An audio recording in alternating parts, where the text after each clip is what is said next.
जहां पूरी दुनिया जाने की कोशिश कर रही है वो है चांद। एक के बाद एक, अमेरिका हो या रूस, चीन हो या फिर अब भारत देश चांद पर जाना चाहता है। लेकिन आपने कभी सोचा है कि आखिर चंद्रमा की दुनिया कैसी है? चांद पर मिट्टी है या पत्थर, समुद्र है या नदियां, पहाड़ हैं या रेत के मैदान, पानी है या कुछ और? चांद की धरती पर एलियन है या इंसान? तो चलिए दोस्तों, अगले कुछ देर में ले चलते हैं आपको चांद की सैर पर। तो चलिए शुरू करते हैं अपने चांद के सफर को। धरती से चांद की दूरी लगभग 3,84,400 किलोमीटर है। पृथ्वी से चांद तक पहुंचने में सबसे कम समय 4 दिन अमेरिका को लगा है। वहीं अगर हम चंद्रयान के रास्ते से चांद पर जाते हैं तो लगभग 40 दिन का समय लगेगा। अगर यह मानकर चलें कि हम अमेरिकी स्पेस क्राफ्ट में बैठकर चांद पर जा रहे हैं तो हमें वहां पहुंचने में 4 दिन का समय लगेगा। 4 दिन बाद हम चांद की जमीन पर होंगे। चांद की जमीन पर उतरने के बाद जो हमें सबसे पहले दिखेगा वो है चांद की जमीन। आपको चांद की जमीन ऊबड़ खाबड़ नजर आएगी। चांद की जमीन पर हर तरफ आपको बड़े बड़े गड्ढे दिखाई देंगे। जब आप चांद की जमीन पर खड़े होकर ऊपर की ओर देखेंगे तो आपको हमारा खूबसूरत ग्रह पृथ्वी नजर आएगा, जिसमें आपको पृथ्वी साफ साफ अपने अक्ष पर घूर्णन करती हुई नजर आएगी, लेकिन आसमान में हमेशा उसकी स्थिरता बनाए रखेगी। अर्थात चांद पर खड़े होकर पृथ्वी को कई वर्षों से अगर हम निहारते रहे तो वह अपनी जगह से टस से मस नहीं होगी। चांद का गुरुत्व आकर्षण पृथ्वी के मुकाबले 6 गुना कम है, यानी चांद की जमीन पर जाने के बाद हमारा वजन 6 गुना कम हो जाएगा। यदि पृथ्वी पर आपका वजन 60 किलो है तो चांद की सरफेस पर आपका वजन केवल 10 किलो ही रह जाएगा।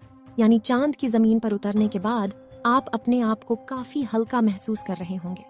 आप इधर उधर आसानी से उछल पाएंगे। इसी कारण नील आर्मस्ट्रॉन्ग जब चांद पर चल रहे थे तब उछल उछल कर चल रहे थे, क्योंकि दोस्तों चांद पर पृथ्वी की तरह चल पाना संभव नहीं है।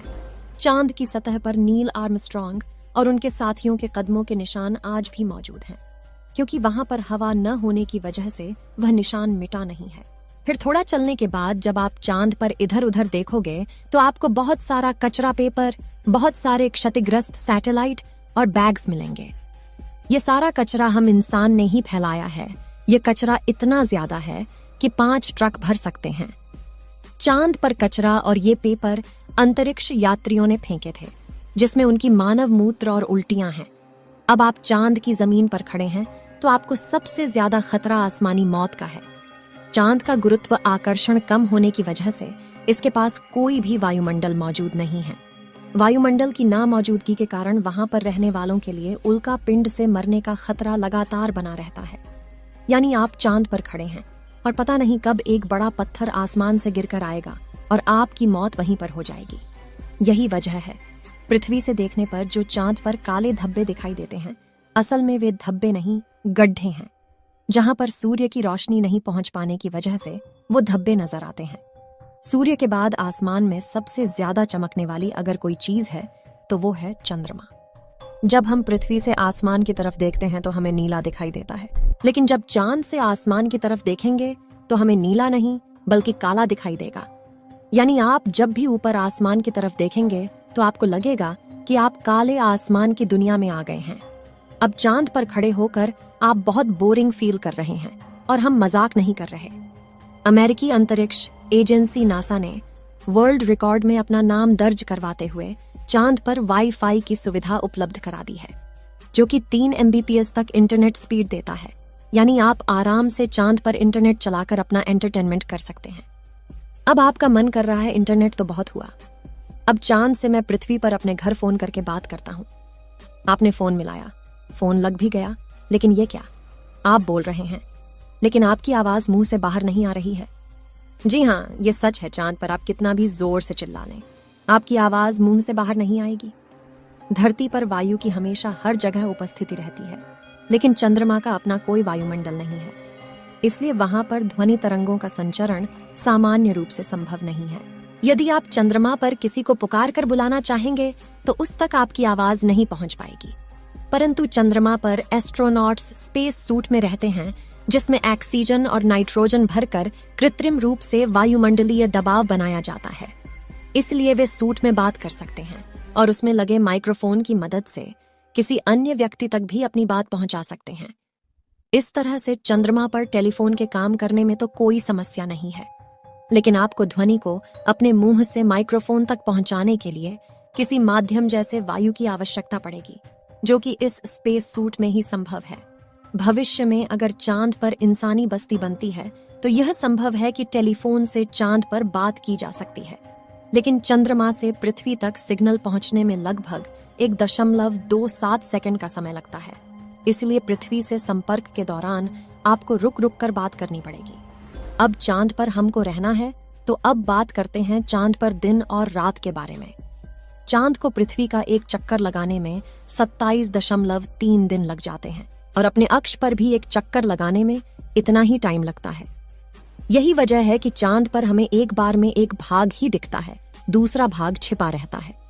वहीं चांद पर एक दिन करीब 14 दिन का होता है।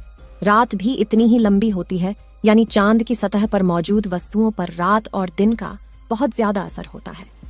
रात में चांद का तापमान लगभग -153 डिग्री तक गिर जाता है, जबकि दिन में तापमान 180 डिग्री सेल्सियस तक बढ़ जाता है।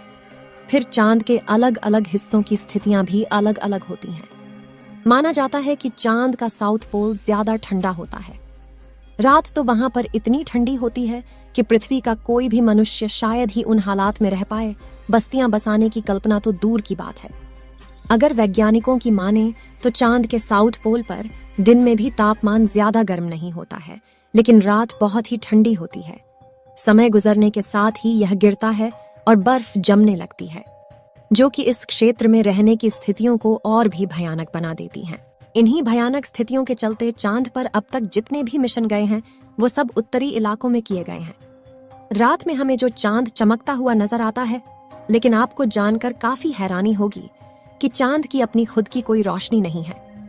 जो चांद पर रोशनी नजर आती है वो सूरज से आने वाली रोशनी का रिफ्लेक्शन है। यानी हमें सूरज रोशनी देना बंद कर दे तो चांद हमें कभी नजर नहीं आएगा। चांद पृथ्वी के चारों तरफ घूमते वक्त अपना एक ही हिस्सा पृथ्वी के सामने रखने के कारण चांद का दूसरा हिस्सा आज तक पृथ्वी के किसी भी मनुष्य ने नहीं देखा है। दोस्तों, चांद पर मौसम नहीं पाए जाते हैं, क्योंकि परिक्रमा के दौरान चांद अपनी धुरी पर सिर्फ 1.54 डिग्री तक तिरछा होता है, जबकि पृथ्वी 23.44 डिग्री तक झुकी होती है। चांद के ध्रुवों पर कई ऐसे इलाके हैं जहां कभी सूरज की रोशनी पहुंच ही नहीं पाती है। यानी घूमते हुए अगर आप चांद के इन इलाकों में पहुंच गए तो वहां नजारे बेहद ही भयानक होंगे। आपको जानकर हैरानी होगी कि पृथ्वी की वजह से चांद पर मौसम नहीं बदलते, लेकिन चांद की वजह से पृथ्वी पर मौसम बदलते हैं। अब अगर आपका चांद की दुनिया का सफर कंप्लीट हो गया हो तो आप अपनी स्पेस क्राफ्ट में बैठ जाएं और उसके बाद धरती पर आने के लिए रवाना हो जाएं। दोस्तों, आपको चांद का डरावना और जानकारियों से भरा सफर कैसा लगा, हमें कमेंट बॉक्स में लिखकर जरूर बताएं। इस वीडियो को एक लाइक जरूर करें और अपने मित्रों तक इस वीडियो को शेयर करें ताकि उन्हें भी जानकारी मिल सके। और भी नॉलेजेबल वीडियो के लिए अपने भरोसेमंद चैनल को सब्सक्राइब जरूर करें और बेल आइकन को ऑल पर सिलेक्ट करना बिल्कुल ना भूलें। मिलते हैं किसी और नॉलेजेबल वीडियो के साथ। वीडियो को अंत तक देखने के लिए धन्यवाद।